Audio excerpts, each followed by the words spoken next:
بسم اللہ الرحمن الرحیم۔ ناظرین و سامعین، صدیوں سے تمام امت مسلمہ کا یہ عقیدہ ہے کہ صدیق اکبر لقب حضرت سیدنا ابو بکر صدیق رضی اللہ تعالیٰ عنہ کا ہے، لیکن اب کچھ ہی عرصہ پہلے بعض ذاکر اس بات کو چھیڑ رہے ہیں کہ صدیق کون ہے اور صدیق لقب کس کا ہے۔ یہ میرے ہاتھ میں مذہب شیعہ کی معتبر کتاب تفسیر قمی ہے، جنہیں قرآن مجید کی تفسیر کی ہے۔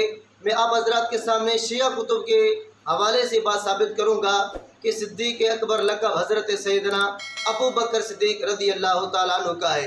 تو اس حوالے سے تفسیر قمی ہے اور اس کی یہ پہلی جلد ہے۔ اس میں جو شیعوں کا مفسر ہے ابو الحسن علی بن ابراہیم القمی، انہوں نے اس تفسیر میں ثانی اثنین اذ ہما فی الغار کے تحت تفسیر کرتے ہوئے ایک قصہ نقل کیا ہے، اور اس میں یہ بھی کہا ہے کہ فقال له رسول اللہ صلی اللہ علیہ وآلہ وسلم، کہ رسول اللہ صلی اللہ علیہ وآلہ وسلم نے حضرت ابو بکر صدیق رضی اللہ تعالیٰ عنہ سے فرمایا انت صدیق، کہ آپ صدیق ہیں۔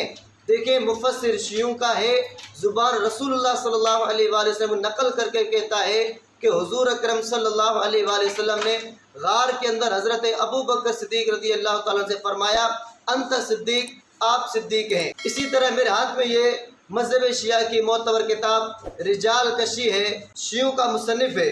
اس نے اپنے اسی کتاب کے صفحہ نمبر 30 پر یہ روایت لائی ہے کہ حدثنی بریدۃ الاسلمی قال سمعت رسول اللہ صلی اللہ علیہ وآلہ وسلم، بریدہ اسلمی فرماتے ہیں کہ میں نے رسول اللہ صلی اللہ علیہ وآلہ وسلم کو فرماتے ہوئے سنا ان الجنت تشتاق الی ثلاثۃ، کہ جنت 3 لوگوں کی مشتاق ہے۔ قال، تو وہ حضرت بریدہ اسلمی رضی اللہ عنہ فرماتے ہیں فجاء ابو بکر، فرمایا کہ آقا علیہ السلام نے فرمایا۔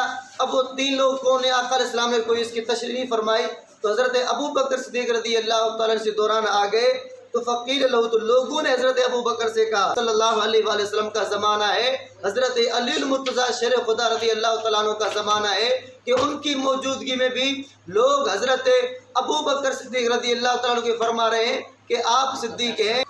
اس وقت یعنی آقا علیہ السلام کے زمانے میں بھی کہ صدیق لقب جو تھا لوگوں کے درمیان جو مشہور تھا وہ حضرت ابو بکر ہے۔ اسی طرح یہ میرے ہاتھ میں مذہب شیعہ کی تیسری کتاب مجمع البیان ہے، تفسیر کی کتاب ہے، اور اس میں بھی اس شیعہ مصنف نے صدیق حضرت ابو بکر صدیق رضی اللہ تعالیٰ عنہ کو کہا ہے۔ یہ جو آیت ہے والذی جاء بصدیق وصدق بھی، اب اس سے مراد کیا ہے؟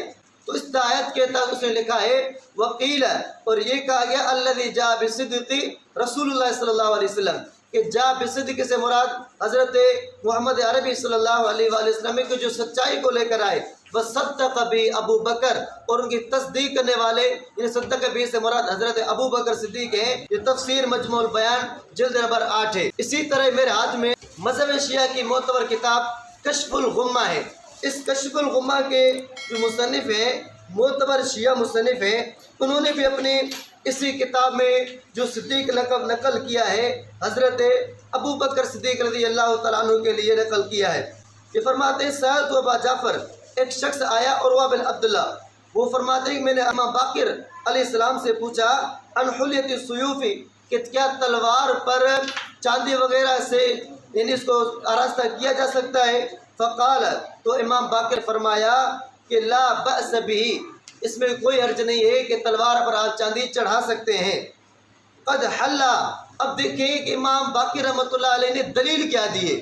عام طور پر جب کوئی حوالہ مسئلہ پیش کیا جاتا ہے مسئلے کی دلیل چاہیے ہوتی ہے کہ بھائی اس نے بھی کیا تھا، رسول اللہ نے کیا تھا، یا قرآن میں ہے یا حدیث میں، لیکن یہ معصوم شیعوں کا معصوم امام باقر رحمۃ اللہ علیہ اس نے جو دلیل پیش کی ہے فرمایا کہ تلوار پر چاندی چڑھانا جائز ہے۔ دلیل کیا ہے؟ قد حلا ابو بکر صدیق سیفہ، دلیل یہ ہے کہ حضرت ابو بکر صدیق رضی اللہ تعالیٰ نے اپنی تلوار پر یہ چاندی چڑھائی تھی۔ تو دیکھیں امام باقر رحمۃ اللہ علیہ نے اپنا جو آئیڈیل اور نمونہ بنایا حضرت ابو بکر صدیق کو بنایا کہ اس نے اپنی تلوار پر بھی اس طرح کا چاندی چڑھائی تھی۔ جب انہوں نے چڑھائی تو پتہ چلا کہ جائز لہٰذا تم بھی چڑھا سکتے ہو۔ شہنشاہ نقوی کہتا ہے کہ ہمارے لیے صحابہ آئیڈیل نہیں ہے، ہمارے لیے صحابہ اکرام معیار ایمان نہیں ہے، لیکن امام باقر رحمۃ اللہ علیہ فرماتے ہیں کہ میرے لیے جو آئیڈیل ہے وہ حضرت ابو بکر صدیق ہے۔